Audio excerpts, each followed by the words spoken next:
작년에 조사표 제출했었는데 올해도 또 조사하나요? 네, 방산 통계는 매년 정기적으로 수행하고 있어요. 왜 매년 조사하는 거죠? 조사 결과는 방위 산업과 관련된 정책을 수립하는 데 중요한 자료로 활용돼요. 예를 들어, 더 나은 지원 방안을 마련하려면 산업 현황을 정확히 파악해야 하거든요. 그렇지만 작성하는 게 늘 어렵더라고요. 이해해요. 처음엔 복잡하고 어려워 보일 수 있어요. 제가 도와드릴 테니 함께 작성해 볼까요? 우선 방산 통계가 무엇인지 함께 알아보도록 해요.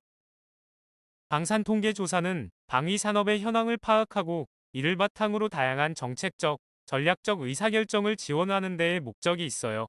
첫째, 방산 정책 수립과 성과 분석에 활용돼요. 방산 통계를 통해 산업의 흐름을 파악하고 정책의 효과를 평가하면서 보다 효율적인 지원 방안을 마련할 수 있어요. 둘째, 기업이 경영 전략과 사업 계획을 세우는 데에도 도움이 돼요. 기업은 방산 통계를 활용해 시장 상황을 분석하고 경쟁력을 높일 전략을 수립하며 중장기적인 계획도 구체화할 수 있어요. 셋째, 방위 산업에 대한 연구와 대안 제시에 활용돼요. 연구기관이나 학계에서는 방산 통계를 기반으로 산업 동향을 분석하고 개선 방안을 제안하며 미래 발전 방향을 모색할 수 있죠.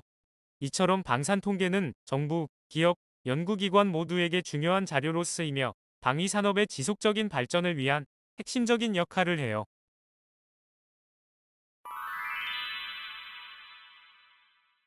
방산 통계 조사를 안내 드릴게요.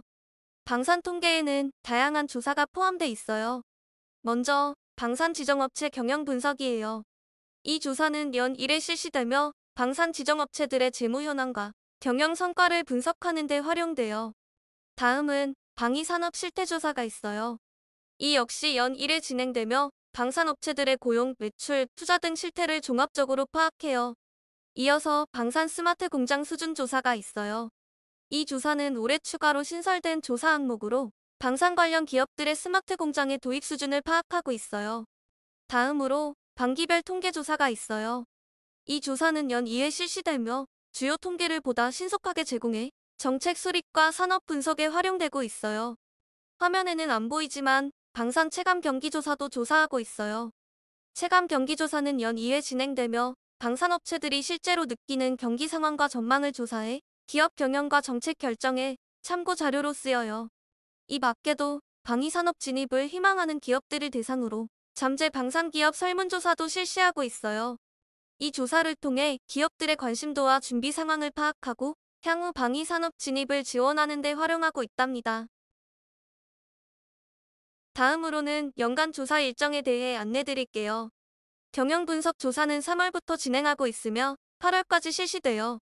실태조사와 스마트 공장은 4월부터 8월까지 진행될 예정이며 이후에는 수집된 자료를 바탕으로 검토와 확인을 거쳐 보고서로 제작돼요. 이 외에 반기별 주요 통계조사는 3월과 9월, 체감 경기조사는 1월과 6월에 진행될 예정이에요. 조사 일정은 업무 상황에 따라 달라질 수 있지만 적극적으로 협조해 주시면 보다 원활한 진행에 큰 도움이 될 거예요. 무엇을 조사하나요? 경영 분석과 실태 조사는 총 6가지 항목을 중심으로 조사가 진행돼요. 각 항목별로 어떤 내용을 조사하는지는 뒤에서 다시 자세히 살펴보도록 해요. 먼저 기업 유형 항목입니다. 여기에서는 우리 기업이 어떤 유형에 해당하는지를 선택하게 되는데요.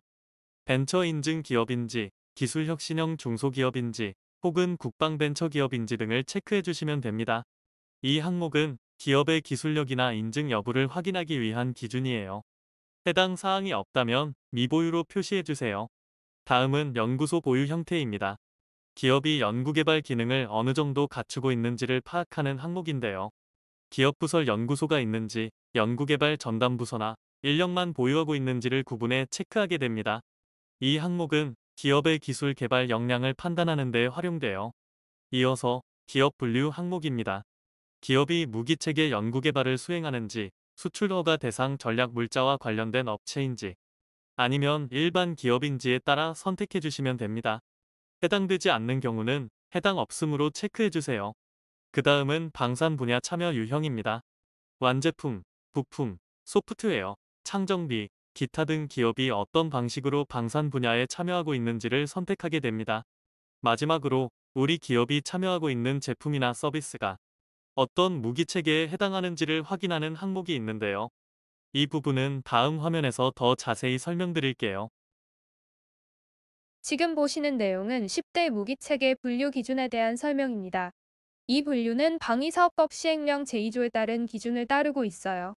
무기체계는 크게 지휘, 통제, 통신, 감시, 정찰, 기동, 함정, 항공, 화력, 방호, 사이버, 우주, 기타로 나뉘어지며 현재 담당자분께서 소속된 기업에서 주로 생산하거나 부품을 공급하는 무기체계에 해당하는 항목을 선택하시면 됩니다. 예를 들어 천궁에 사용되는 신관을 생산하는 기업이라면 유도무기, 즉 화력이 항목에 해당한다고 볼 수 있어요. 만약 정밀 부품이나 케이블처럼 어느 무기체계에 속하는지 명확히 구분하기 어려운 경우에는 기타 항목을 선택해 주시면 됩니다.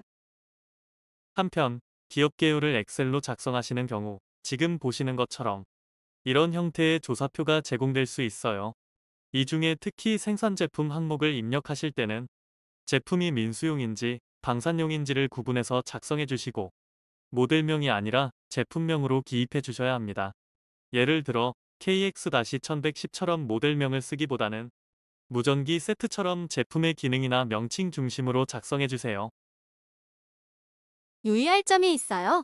경영분석 조사에서는 회사 전체, 방산공장, 방산부문을 구분해서 작성해 주셔야 해요. 먼저 회사 전체는 민수와 방산을 모두 포함한 전체 기업의 기준이에요. 방산공장은 이 중에서 민수 전용 제품을 생산하는 공장을 제외한 나머지 공장을 의미해요. 그리고 방산부문은 전체 중에서 민수와 관련된 모든 항목을 제외한 것, 즉 순수하게 방산 관련 사업만을 따로 분리한 부분을 말해요. 화면에 보이는 표처럼 항목별로 어떤 범주에 포함되는지 잘 구분해서 작성해 주세요. 이번에는 본사와 공장, 연구소의 소재지를 입력하는 항목입니다. 화면처럼 각 지역별로 본사, 공장, 연구소가 몇 곳 있는지를 숫자로 입력해 주시면 됩니다. 특히 공장과 연구소의 경우 생산 제품의 성격에 따라 구분해서 작성해 주셔야 해요. 민수 제품만 생산한다면 민수, 방산 제품만 생산한다면 방산, 민수와 방산을 함께 생산하거나 공동으로 사용하는 시설이라면 공통 항목에 입력해 주세요. 다음은 인력 현황을 입력하는 항목입니다. 이 항목에서는 인원을 사무직, 생산직, 연구원으로 나누어 작성하게 되는데요. 사무직은 일반 행정, 회계, 인사, 기획 등 관리 업무를 담당하는 인력이고, 생산직은 부품 조립이나 기계 운용 등 제조 현장에서 직접 생산 업무를 수행하는 인력입니다. 그리고 연구원은 기술 개발이나 연구 업무에 직접 참여하는 인력을 의미합니다. 인력 구분 외에도 이들이 어떤 분야에 속해 있는지에 따라 작성 입력란이 달라지는데요. 해당 인력이 방산 업무만 전담한다면 방산 항목에, 민수 업무에만 종사한다면 민수 항목에, 방산과 민수 모두에 관여하는 경우에는 공통 항목에 입력해 주세요. 입력이 끝나면 아래쪽에 민수, 방산, 전체 인원 수가 자동 합산됩니다. 한편 방산 전담 인력의 경우에는 근속연수를 함께 작성해 주셔야 해요. 이는 방산 분야의 전문성과 숙련도 수준을 파악하기 위한 기준으로 활용됩니다. 기업의 기술력이 얼마나 안정적으로 축적되고 있는지를 확인하는 데 중요한 자료가 되기 때문이에요. 그리고 연구원에 대해서는 전공 분야도 함께 입력해 주셔야 합니다. 이는 방산 연구개발 인력이 어떤 전공 기반에서 기술을 개발하고 있는지, 그리고 특정 기술 분야의 전문 인력이 얼마나 확보되어 있는지를 분석하는 데 필요합니다. 입력하신 내용은 방위산업의 인력 현황을 종합적으로 분석하고 향후 정책 수립이나 인력 지원 방안 마련에도 활용돼요. 다음은 가동률 입력 항목입니다. 이 항목은 방산업체에 한해서만 작성하시면 됩니다. 가동률은 생산 실적을 생산 능력으로 나누어 계산한 값으로 월별 가동률을 입력하게 되어 있어요. 즉, 한 달 동안 얼마나 생산 능력을 활용했는지를 보여주는 지표라고 보시면 됩니다. 예를 들어 어떤 공장의 월 생산 능력이 1000대이고 실제 생산 실적이 800대라면 가동률은 800 나누기 1000은 80%가 되는 거예요. 그래서 가동률은 절대로 100%를 초과할 수 없습니다. 화면 아래쪽에는 평균 가동률과 공시 가동률도 참고용으로 표시됩니다. 다음은 방산 관련 경영 실적을 작성하는 매출 및 생산 현황 항목입니다. 먼저 보실 부분은 납품처별 매출액입니다. 이 항목에서는 방산 관련 제품을 어디에 납품했는지, 그리고 납품처별로 매출 규모가 얼마나 되는지를 작성해 주시면 됩니다. 예를 들어 2024년 전체 방산 매출이 1000만 원이고 그중 방위사업청에 30%, 방산업체에 70%를 납품한 경우라면 각각 300만 원, 700만 원으로 입력하시면 됩니다. 이처럼 실제 납품 비중에 맞춰 각 항목별로 금액을 나누어 입력해 주세요. 또한 공장별 매출액 입력란에서는 각 사업장이 위치한 지역, 생산한 무기체계, 그리고 해당 매출액을 기준으로 작성해 주시면 됩니다. 이는 어떤 지역에서 어떤 무기체계를 생산해 어느 정도의 매출이 발생했는지를 파악하기 위한 항목으로 사업장 단위의 생산 실적을 세분화해 분석하는 데 활용됩니다. 이번 항목은 방산 부문 매출 및 생산 현황입니다. 여기에서는 해당 연도의 주요 매출 품목을 최대 3순위까지 작성하게 되어 있어요. 각각의 품목에 대해 제품명, 해당 무기체계, 그리고 매출액을 입력해 주시면 됩니다. 특히 제품명은 가능한 경우 체계 품목명으로 작성해 주세요. 예를 들어 단순히 차체 부품보다는 자주포처럼 체계 이름을 기입해 주시면 분석에 훨씬 더 도움이 됩니다. 또 한 가지 중요한 점은 해당 매출이 방위력 개선비에 해당하는지 아니면 전력 운영비에 해당하는지도 함께 입력해 주세요. 이는 방산 예산의 투입 목적을 구분하기 위해 꼭 필요한 정보입니다. 방위력 개선비와 전력 운영비의 차이를 설명드릴게요. 먼저 방위력 개선비는 주요 군사 장비나 물자를 새로 구매하거나 군사 기술을 개발하기 위해 편성된 예산이에요. 즉, 군사 능력을 향상시키기 위한 투자성 비용이라고 보시면 됩니다. 예를 들어 K9 자주포와 같은 전투장비나 군사기술 연구가 여기에 해당돼요. 반면 전력 운영비는 이미 보유하고 있는 군사 장비를 유지 운영하는 데 필요한 일상적 비용이에요. 대표적으로는 정비, 유지 보수, 연료비 등이 포함됩니다. 이처럼 목적이 다른 두 예산을 정확히 구분해 입력해 주셔야 통계의 신뢰도와 활용도가 높아질 수 있어요. 이 항목에서는 업체가 방산 제품을 생산하는 데 사용한 재료비 중 어디에서 재료를 매입했는지, 그리고 그 금액과 거래한 업체 수를 작성해 주시면 됩니다. 크게 5가지로 나뉘며 방산업체로부터 직접 지정 구매한 금액, 국내 협력업체에서의 구매, 기타 국내 구매, 해외 구매, 이렇게 구분해서 입력하게 되어 있어요. 각각의 항목은 실제 재료비가 집행된 구매처 기준으로 분류해 주시면 되고, 거래 업체 수는 중복 없이 실제로 계약이 이루어진 업체 수 기준으로 작성해 주세요. 다음은 투자 현황 항목입니다. 해당 연도에 수행한 연구개발 투자와 설비 투자 실적을 입력하는 항목인데요. 먼저 정부 지원인지 또는 자체 투자인지 구분해서 각각의 금액을 작성해 주세요. 여기서 정부 지원은 국가나 공공기관으로부터 받은 보조금, 출연금 등 외부 재원을 의미하고, 자체 투자는 이와 같은 지원을 제외한 기업이 자체 예산으로 투자한 금액을 말합니다. 한 가지 중요한 점은 연구원이 있는 경우 해당 연구원들의 인건비 또한 연구개발 투자에 포함되기 때문에 반드시 함께 입력해 주셔야 합니다. 입력하신 금액은 회사 전체와 방산 부문으로 나뉘어 통계에 반영되며, 이는 방위산업 분야의 기술 투자 규모를 파악하는 데 중요한 자료가 됩니다. 다음은 수출입 현황 입력 항목입니다. 이 항목에서는 방위산업과 관련해 해외에 수출한 주요 품목과 수출 대상 국가, 그리고 수출 금액을 작성해 주시면 됩니다. 수출 품목은 가능하면 체계품명 기준으로 정확한 제품명을 기재해 주시면 더욱 좋습니다. 그리고 한 가지 중요한 점은 이 항목에는 직접 수출뿐만 아니라 간접 수출, 즉 로컬 수출도 포함해서 작성해 주셔야 해요. 예를 들어 귀사 제품이 국내 다른 업체를 통해 최종 수출되는 경우도 수출로 간주되므로 해당 금액을 포함해 주세요. 정확한 품목명과 국가, 수출액을 빠짐없이 입력해 주시면 우리 방산 수출의 흐름을 파악하는 데 큰 도움이 됩니다. 마지막으로 스마트 공장 수준 조사 항목입니다.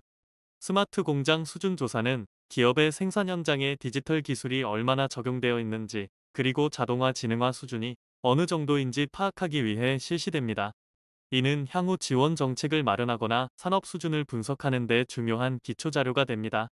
이미 스마트 공장 수준 확인서를 보유한 경우에는 해당 확인서를 방위산업진흥회에 제출한 뒤 그에 따라 조사표를 작성해 주시면 됩니다. 만약 수준 확인서가 없는 경우에는 지금 보시는 자가진단표를 기준으로 체크한 뒤 자체적으로 파악한 수준을 기반으로 조사표를 작성해 주시면 됩니다. 자가진단은 중소벤처기업부에서 안내한 기준을 참고해 주세요. 스마트 공장 수준 확인 제도에 대해 추가로 안내 드릴게요. 국내 중소 중견기업의 경우 중소벤처기업부를 통해 스마트 공장 수준 확인을 무료로 받을 수 있는 제도가 운영되고 있습니다. 이 사업에 신청하면 전문기관이 직접 기업 현장을 방문하여 실사를 진행한 뒤 약 한 달 정도의 검토 기간을 거쳐 공식 수준 확인서가 발급됩니다. 수준 확인서를 통해 기업은 자체 스마트 공장 구축 수준을 객관적으로 파악할 수 있고 향후 정부 지원 사업 신청 시에도 활용이 가능합니다. 화면에 보이는 매뉴얼이나 공고문 파일을 참고하시면 신청 방법과 준비 사항을 보다 자세히 확인하실 수 있습니다. 끝으로 건의 및 애로사항에 대해 안내드릴게요. 기업 여러분께서 작성해 주신 경영상의 어려움이나 건의사항은 매년 방위산업실태조사를 통해 방위사업청 방산정책과에 정식으로 전달되고 있습니다. 조사표 마지막 부분에 자유롭게 작성해 주시면 업체명은 비공개로 처리되니 부담 없이 의견을 남겨주세요. 인건비 부담, 수출 애로, 정부 지원에 대한 건의 등 작은 목소리도 방진회가 정성껏 취합해 정책 개선에 반영될 수 있도록 노력하고 있습니다.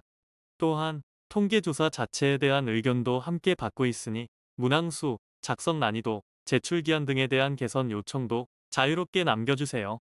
여러분의 참여가 방위산업의 더 나은 미래를 만드는 밑거름이 됩니다. 다음은 자주 묻는 Q&A 질문들이에요. 금년도 조사 대상에 우리 회사가 왜 포함된 거죠? 방위산업 실태조사는 최근 3년 연속 방산 매출이 5억 원 이상인 업체를 기준으로 선별해 진행됩니다. 만약 2024년 기준으로 방산 매출이 5억 원 미만이라면 방진회로 연락 주시면 대상 여부를 다시 확인해 드릴 수 있습니다. 혹시 조사표를 제출하지 않으면 불이익이 있나요? 법적으로 불이익은 없습니다. 하지만 이 조사는 정책 수립과 제도 개선을 위한 중요한 기초 통계로 사용되기 때문에 기업 맞춤형 지원 정책 마련에도 꼭 필요한 자료입니다. 모든 기업의 참여가 그만큼 중요하다는 말씀드리고 싶습니다. 회사 내부 일정 때문에 제출이 늦어질 것 같은데요? 그럴 경우엔 미리 방진회에 알려주시기만 하면 됩니다.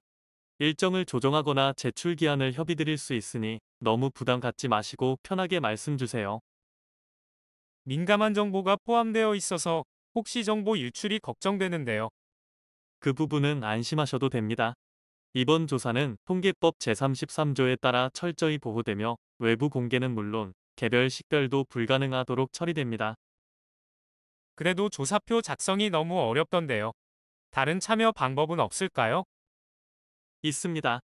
유선 인터뷰나 현장 방문 조사로도 참여하실 수 있습니다. 가장 편하신 방식으로 도와드릴 수 있으니 언제든지 부담 없이 요청 주시면 됩니다. 우와, 조사표 작성이 이렇게 쉬울 줄이야. 덕분에 정말 수월하게 끝냈어요. 너무 잘하셨어요. 알아서 척척 진행하시던데요. 정말요? 너무 신나요. 그런데 나중에 또 궁금한 게 생기면 어떻게 하죠? 언제든지 방위산업진흥회로 편하게 문의 주세요. 도와드릴게요.